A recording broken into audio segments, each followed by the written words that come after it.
अहलुवालिया हे जे प्रकरण आहे, या सगळ्या प्रकरणांमधून असं वाटतंय का की समाज माध्यमांवर जे काही दाखवलं जातं त्याच्या संदर्भात एक नियमावली करणं गरजेचं आहे?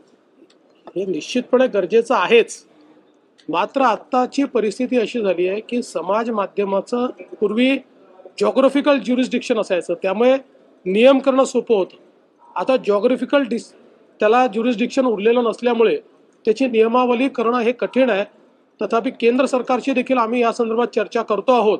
आणि विशेषतः शेवटी प्रत्येकाला स्वातंत्र्य आहे, अभिव्यक्तीचं स्वातंत्र्य आहे, पण त्याची देखील सीमा आहे.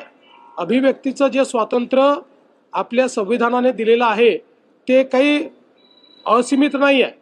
तुम्ही दुसऱ्याच्या अभिव्यक्ती स्वातंत्र्यावर आपल्या स्वातंत्र्याच्या माध्यमातून घाला घालू शकत नाही. त्यामुळे ज्या ठिकाणी अश्लीलता ही परिसीमेच्या बाहेर जाते त्या ठिकाणी कारवाई करणं हे गरजेचं असतं.